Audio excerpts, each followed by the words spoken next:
परिभव्यात्माओं, बहुत पुण्यशाली लोग हैं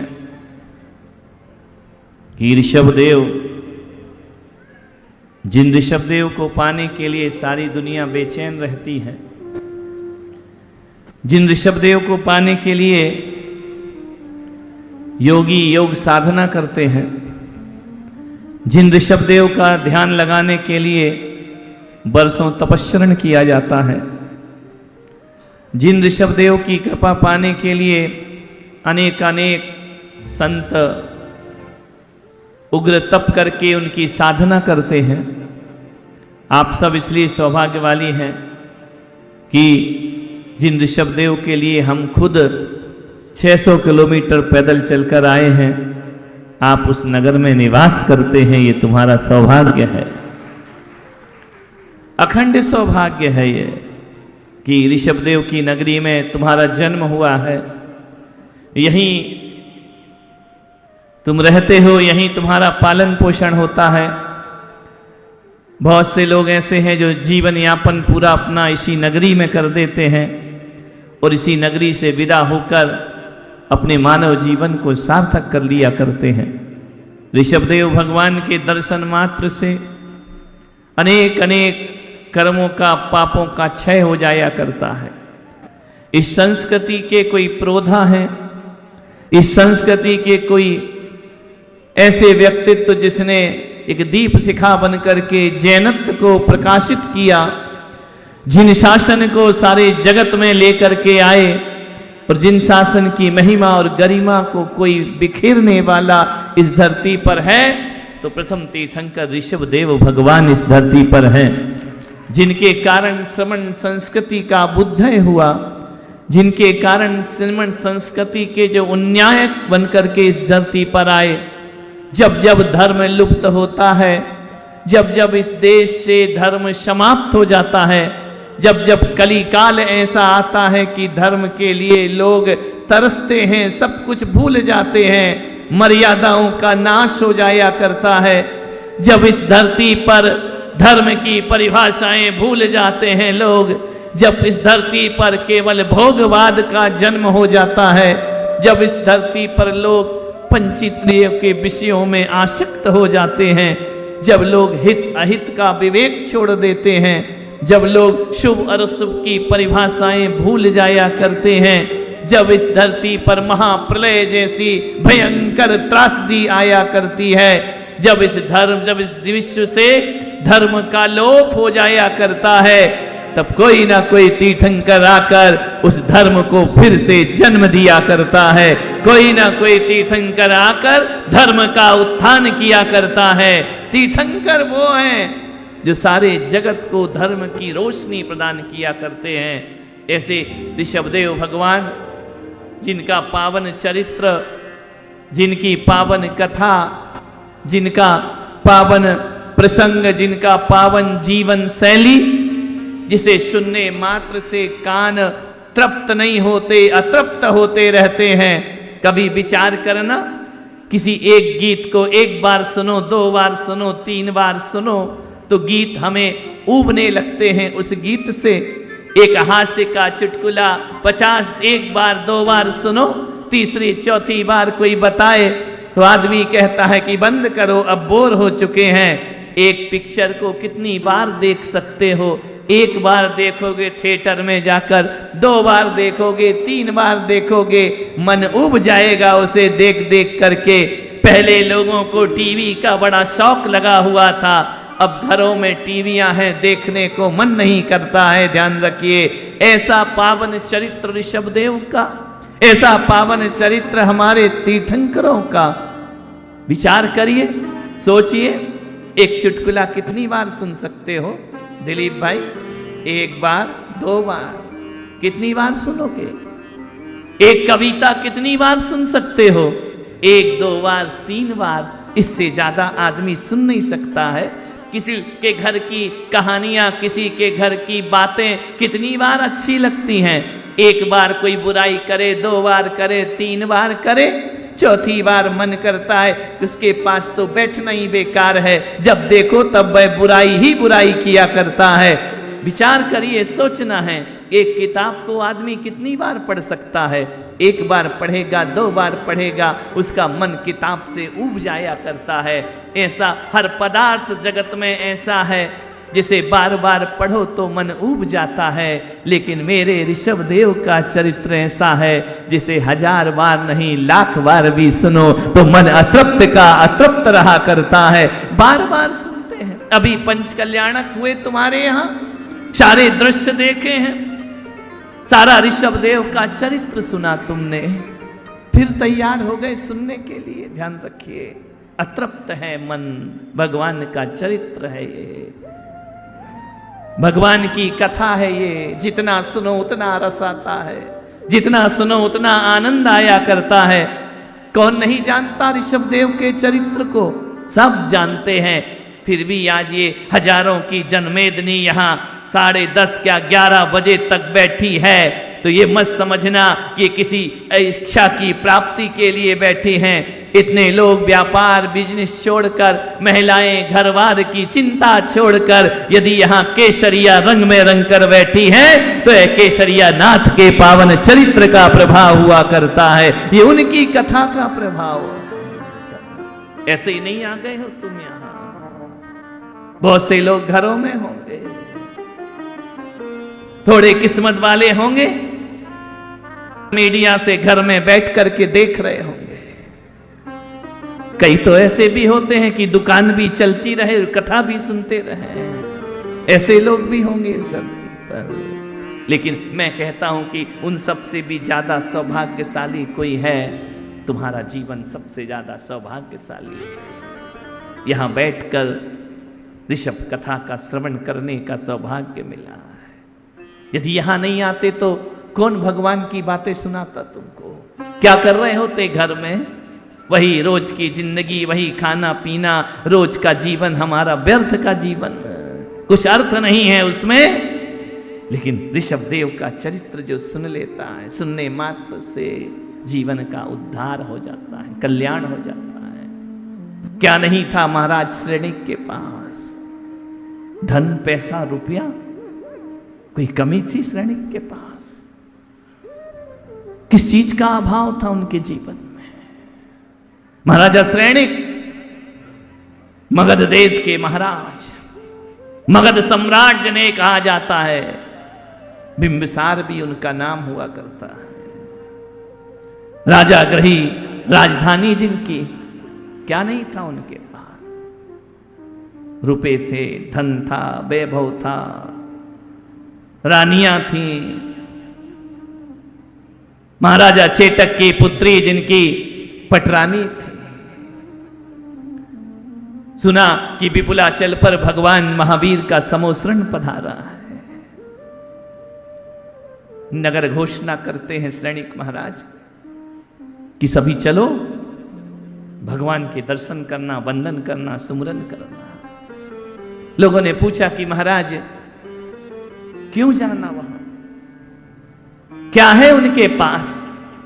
मेरे प्रभु का समोसरण आया, मेरे भगवान का समोसरण आया, मैं तो जाऊं ही जाऊं, सारा नगर लेकर के जाऊंगा। धर्मात्मा वही है जो खुद भी आता है और औरों को भी अपने साथ लेकर के आया करता है। अधर्मात्मा वो है जो धर्म कथा से खुद ही उठता है और औरों को भी साथ लेकर के जाता है, वह अधर्मात्मा जीव होता है। वो धर्मात्मा जीव कौन होता है? जो खुद भी आता है और अपने साथ हजारों को साथ लेकर के आता। राजा श्रेणिक पहुंचते हैं भगवान महावीर के समोसरण। काल का समापन है, चतुर्थ काल समापन की ओर है, पंचम काल का आगमन है, धर्म की हानि होना शुरू होने वाली है, धर्म तीर्थ विच्छेद होने वाला है। क्योंकि महावीर के बाद इस धरती पर कोई भी तीर्थंकर दुनिया को देखने नहीं मिलेगा। हाँ, देखने मिलेगा, ऐसा नहीं है कि देखने नहीं मिलेगा। तीर्थंकर का चरित्र और तीर्थंकर का वैभव और तीर्थंकर के दर्शन हमको हो सकते हैं। अरे द्रव्य जगत में भले ना हो, लेकिन भाव जगत में हम भगवान के दर्शन प्राप्त कर सकते। भावनाओं में तीर्थंकर के दर्शन होंगे, आस्थाओं में तीर्थंकर के दर्शन होंगे, हमारे मन की पवित्रताओं में तीर्थंकर के दर्शन हुआ करते हैं। राजा श्रेणिक अंतिम तीर्थंकर के चरणों में पहुंचते। अभी देखा ना, राजा श्रेणिक का पदभार ग्रहण किया सेठ साहब ने, राजमल और राजा श्रेणिक।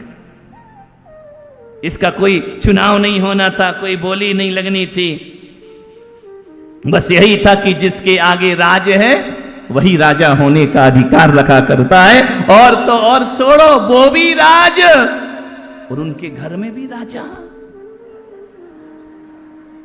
नहीं आया क्या समझ में? ये बात अलग है कि राजा दुकान चला रहा है घर में बैठकर, राज यहां पर बैठे हुए हैं। मान्य राजा श्रेणिक भगवान की वंदना करते हैं, नमस्कार करते हैं। कभी भरत ने पूछा था ऋषभदेव से कि आने वाले समय में कौन कौन तीर्थंकर होगा। अजितनाथ से कभी सगर चक्रवर्ती पूछते हैं कि धर्म का स्वरूप क्या होगा। राजा श्रेणिक मुख्य श्रोता भगवान महावीर के, वह पूछते हैं कि भगवान पावन पुरुषों का चरित्र हमें सुनाइए। लोग कहते हैं कि प्रथमानुयोग कहानी है, किस्से हैं, बातें हैं। ऐसा नहीं है, कहानी किस्से नहीं है। महाराज श्रेणिक पूछते हैं कि भगवान महापुरुषों के चरित्र में बताइए, किस महापुरुष किस तीर्थंकर का क्या चरित्र वैभव रहा। 60,000 प्रश्न पूछे राजा श्रेणिक ने। कितने प्रश्न पूछे बोलो? 8,000 नहीं, 60,000 प्रश्न। आज शाम की सभा में मैं कहूंगा पूछो 60 प्रश्न, एक आदमी खड़ा होकर 60 प्रश्न पूछ सकते हो। प्रश्न ही नहीं बनेंगे तुमसे पूछते हुए। 60 तो छोड़ो, 4 प्रश्न नहीं पूछ पाओगे कि क्या पूछें। और महाराजा श्रेणिक ने भगवान महावीर से 60,000 प्रश्न किए। ध्यान रखना, सभा मौन है, चुप है, देख रही है। आदेश हुआ समोसरण में कि प्रश्न काल शुरू होता है, भगवान से प्रश्न पूछे जाएं। कोई पूछने में सामर्थ्यवान नहीं। पूछना भी एक तप है, जैन दर्शन के अनुसार, ध्यान रखना। वाचना, प्रक्षना, अनुप्रेक्षा, आमनाएं, स्वाध्याय, धर्मोपदेश, ये सब स्वाध्याय है। ये मत समझना कि हम कोई यहां नाटक नौटंकी होने वाली है, नहीं। ये स्वाध्याय है, भगवान के जीवन चरित्र का हम यहां बैठकर स्वाध्याय कर रहे हैं। वह कथा धर्म कथा हो जाती है, वह सभा धर्म सभा हो जाती है, जहां आचार्य विराजमान होते हैं, जहां मुनि विराजमान होते हैं, वो श्रावक के रूप में कोई विद्वान विराजमान होता है। वो सभा फिर धर्म सभा में परिवर्तित हो जाया करती है। कोई भगवान का चरित्र अपने जीवन में जीता है, वह सभा धर्म सभा हो जाया करती। हम सब यहाँ पर आज धर्म सभा के रूप में बैठे हैं, ये 12 सभा के रूप में बैठे हैं, ये भगवान के समोसरण के रूप में हम सब यहाँ पर बैठे हुए हैं ऋषभ कथा का पान करने के लिए। किसमें हिम्मत है? भगवान से प्रश्न कर ले। किसमें सामर्थ्य है? कौन पूछ सकता है भगवान से प्रश्न? अभी तो हकीकत बताऊं तो तुम्हारे ऋषभ देव में 90% क्या 99% ऐसे लोग हैं जो मुझसे प्रश्न नहीं कर सकते हैं। हिम्मत जुटाना पड़ती है। अध्यक्ष मंत्री को कमरे में आने में, सेठ जी को कमरे में आने में, पूछना है तो इकट्ठा करना पड़ता है लोगों को, मीटिंग करना पड़ती है। क्या पूछें, कैसे पूछें, महाराज के सामने कैसे जाकर के बोले। हर व्यक्ति बोलने का सामर्थ्य नहीं रख सकता है, ध्यान रखिए। हर किसी के वश में इतनी बड़ी बात नहीं होती है कि जाकर गुरुओं से प्रश्न कर सके। ध्यान रखना, हम तो साधारण मुनिगण हैं, तीर्थंकर से प्रश्न करना एक बहुत बड़ा तपश्चरण है। 12 तपों में स्वाध्याय एक तप है, उस स्वाध्याय में प्रश्न पूछना भी एक तप है। ध्यान रखना, अधवा तदवा कुछ भी प्रश्न नहीं पूछा जाता है। जो मन में आया वो नहीं पूछा जाता है, जो वांछना की है उसमें से ही पूछा जाता है। यदि आपको कुछ नहीं आता धर्म का, तो आपके प्रश्नों का कोई महत्व नहीं हुआ करता है। भगवान हर प्रश्न का उत्तर प्रदान नहीं करते हैं। महाराजा श्रेणिक ने पूछा भगवान से। क्या पूछा महाराजा श्रेणिक ने? अभी बताया ना क्या पूछा महाराजा श्रेणिक ने। महाराज श्रेणिक वो महाराज जो भावी तीर्थंकर होंगे, ध्यान रखना। भगवान से प्रश्न पूछने वाला भी मोक्षगामी होता है, भगवान को आहार देने वाला भी मोक्षगामी होता है, भगवान का माता पिता बनने वाला भी मोक्षगामी होता है, भगवान की सेवा पूजा करने वाले इंद्र भी मोक्षगामी हुआ करते हैं। ये सब मोक्षगामियों का दरबार है, ध्यान रखिए। भगवान की कथा को पढ़ने वाला भी मोक्षगामी होता है, भगवान की कथा को सुनने वाला भी मोक्ष गामी होता। ये तो पक्का है कि अब तुम्हारा मोक्ष निश्चित हो गया है यहां बैठ करके। समय कितना भी लगे, वर्ष कितने भी लगे, जन्म कितने भी लगे, जो ऋषभ देव के चरित्र को सुनता है उसके मोक्ष की टिकट पक्की हो जाया करती है। ध्यान रखना, रिजर्वेशन तो ऋषभ देव वालों अपना हो ही गया है। गिरनार जब जाओगे तब जाओगे, यहां बैठकर ऋषभ कथा में अपने मोक्ष की यात्रा निश्चित हो जाया करती है। एक ना एक दिन हम सब, ऐसा हो सकता है कभी कि हम सब बैठ करके यहाँ ऋषभ कथा कर रहे हैं, ऋषभ कथा पढ़ रहे हैं, उसके पात्र का रोल अदा कर रहे हैं, ऐसा हो सकता है? क्या तुम्हारे मन की ऐसी भावना है? क्या तुम्हारा मन ऐसा बोलता है कि जब भी मोक्ष हो ना, निर्वाण हो, तो जितने यहाँ बैठे हैं हम सबको एक साथ मोक्ष की प्राप्ति होना चाहिए, एक साथ निर्वाण को। तालियां भी ऐसी बजा रहे हैं जैसे नरक जाने की तैयारी कर रहे हो। नरक जाना है क्या? संसार में भटकना है क्या? पशु गति में जाना है क्या है? अब खाने की चिंता करोगे तो मोक्ष हाथ से छूट जाएगा, ध्यान रखिए। शाम को भी खाया है, सुबह भी। इतने ईमानदार तो नहीं हो कि चाय पी के भी नहीं आए हो। चाय तो पी होगी। हमारे सुंदर जी तो 6 बजे ही चाय पी लेते हैं, मैंने अपनी आंखों से देखा है। एक रात वहां गुजारी, सुबह देखा हमारे जाने का समय, वो स्टील की प्लेट में चाय, प्लेट भी स्टील की। विचार करिए, चाय चल रही थी और जैसे ही देखा आधी पी, मैंने कहा क्या हो रहा, आधी फेंक दी। चलो महाराज ध्यान रख, सत्संग का यही प्रभाव है कि मैंने देखा कि उनकी चाय की प्याली छूट गई। चाय की प्याली नहीं छूटी। संत दिख जाए तो पाप भी हमें छोड़ करके अपने आप दूर भाग जाया करते। ऐसे पावन कथा बड़े आनंद के साथ हम सुनेंगे।